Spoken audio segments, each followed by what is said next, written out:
thoughts on Russell and Paul being able to participate today? Russell was talking about the ankle last night, or somebody asked him about his ankle. And obviously Paul, what was their level of participation in practice? They were involved in everything. Obviously it was a lighter day, just because it's a day in between games. A lot of those guys absorb minutes, so it was just more, cleaning things up on the court, walking through a lot of stuff, and then those guys took some time to get some shots up and work out some. I was thinking back to, I guess, the 16 semifinals against San Antonio, where they beat y'all pretty good in the first game. And obviously it's like different in terms of the margin of victory, but y'all didn't make a lot of like adjustments from game 1 to game 2 in terms of like defending LaMarcus Aldridge. Is it kind of a situation where you're not making a ton of adjustments when it comes to this game because you guys missed so many shots last night? Yeah, I think you're always making adjustments on different things. It's no different than I think even the regular season you make an adjustment when you see a team a second or third time. So you're always looking to clean things up, make adjustments, things that you can do better, on both ends of the floor. And I'm sure they'll be doing the same thing too. They'll look at different things that maybe that were effective for them, or things that they want to do better. It's no different than us. We're going to try to do the same thing. I think just things that we can do better on both ends of the floor. The ball didn't go in the basket, at the rate, any of us wanted to, but that's part of the game. You don't have any control of that. We got to really concentrate and focus on the things that we have control over and things that we can do a better job in. That first quarter yesterday, you had a couple instances where Dame or CJ pulling up from like 28, 30 feet.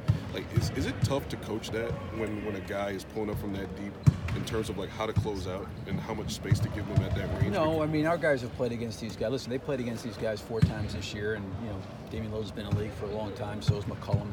Our guys have played against them. They know those guys' range. There was times there in that first quarter I thought we got a little bit loose in some coverages, and we gave them a little bit too much room and too much gap space.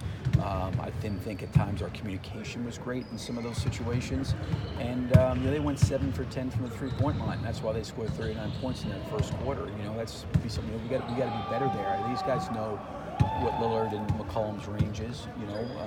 And even a guy like Rodney Hood, he'll pull up too. So Curry's another guy. So we understand that our guys do that, but we've got to be better in certain situations of recognizing what's going on in our communication. Some of it was just our communication at times wasn't where it needed to be. Yeah. Offensively, you guys played a whole season. You have things you do well and things that go to. When you have what might be a favorable matchup, how do you balance? We want to attack that, but we also have to be who we are offensively. Well, I think you're always trying to play to your identity and how you want to play, so we have things in,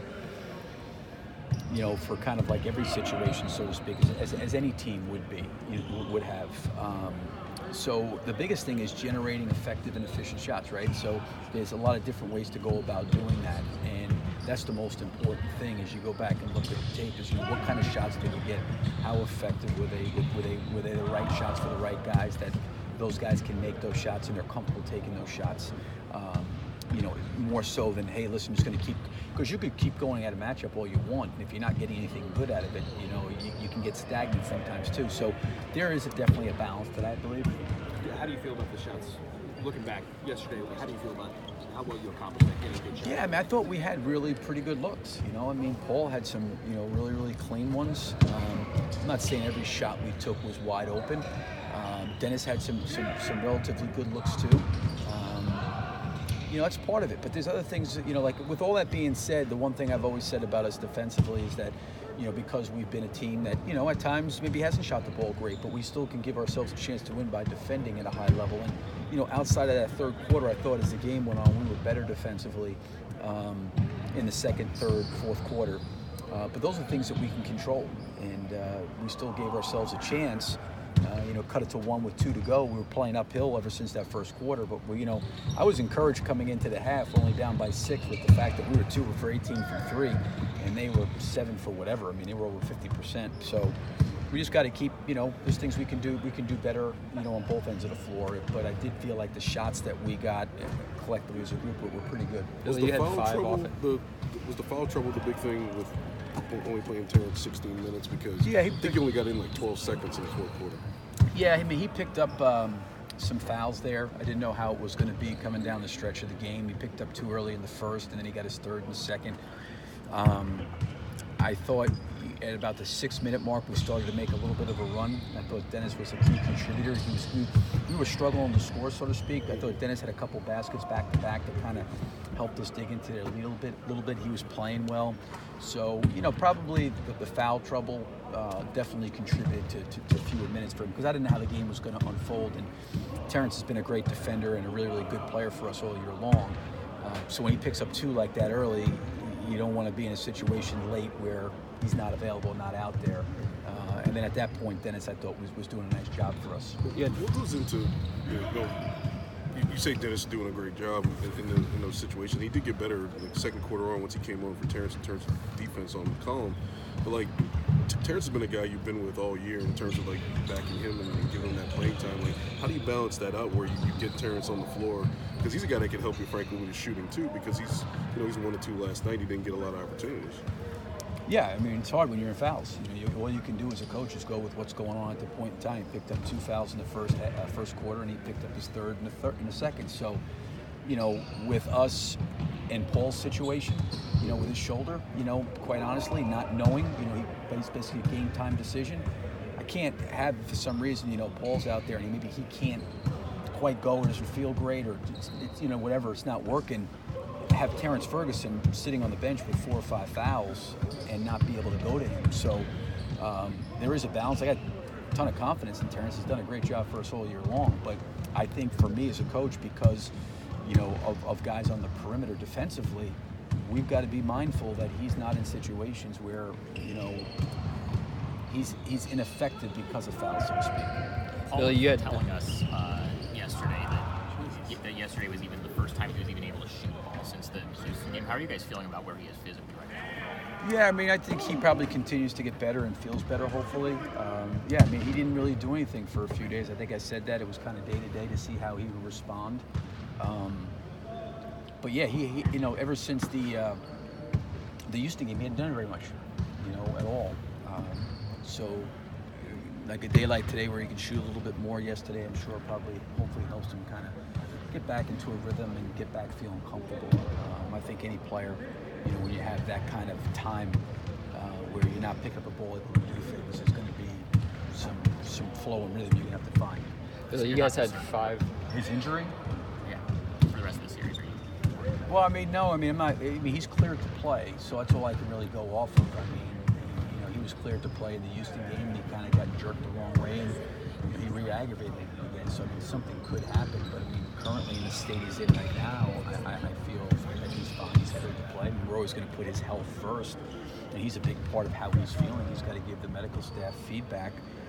But I've never had since he's had the shoulders, when he's been cleared to play, someone tell me, hey, listen, he's restricted on minutes. That hasn't happened. So really we're going off of him and how he feels. But right now, I think he feels pretty good, and we'll see how it goes. You guys had 5 offensive fouls and 9 of your shots blocked. Are there things you guys can do to maybe play in better spacing or lessen crowds in game 2? Yeah, some of them were in transition, coming down. Russell was trying to go. He tried to split. I think one time they did a good job. One of them, I'm not so sure, was maybe a charge. One probably was. Jeremy had the ball in the post and a post up. I think he maybe picked up a charge there. I think we had some plays around the basket that we could have finished a little bit better when we did get to the rim. So I think those are things that we can be better at.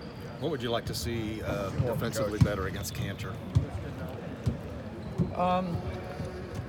Well, I thought in the game he obviously does what he's always been elite at, and that's offensive rebounding. I think he grabbed 7 offensive rebounds, and some of them late were big, and he was able to get a couple putbacks, and they found him a few times, on the baseline on some rolling situations. And I thought we could have done a better job when we kind of got cross-matched on Jeremy on him and providing a little bit more help.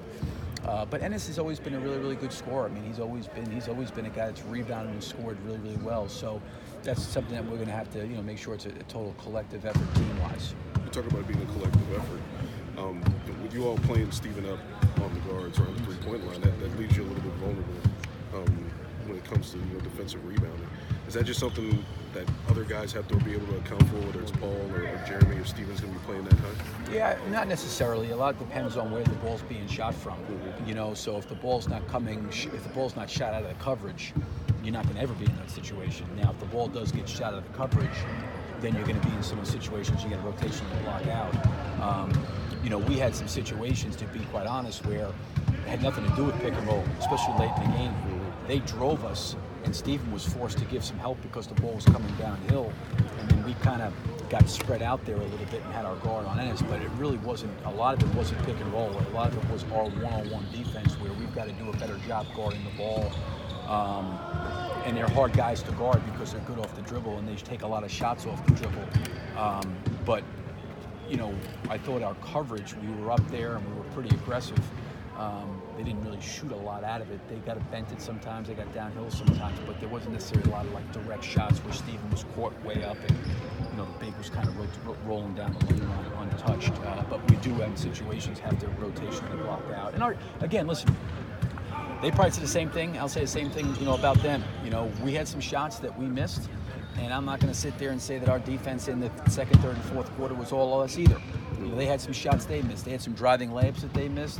I had a couple threes out of the corner that didn't go in. So, you know, it kind of went back and forth both ways there. There's some, you know, our defense in terms of the points that we gave up in the second, third, and fourth quarter was really good. But I think also keeping in perspective that there's things that we can do a better job, even though our rating was really good. You know, outside of having a foul late in the fourth to try to keep ourselves alive in the game and give ourselves a chance, you know, they probably wouldn't have scored 100 points. And we didn't score 100 points either.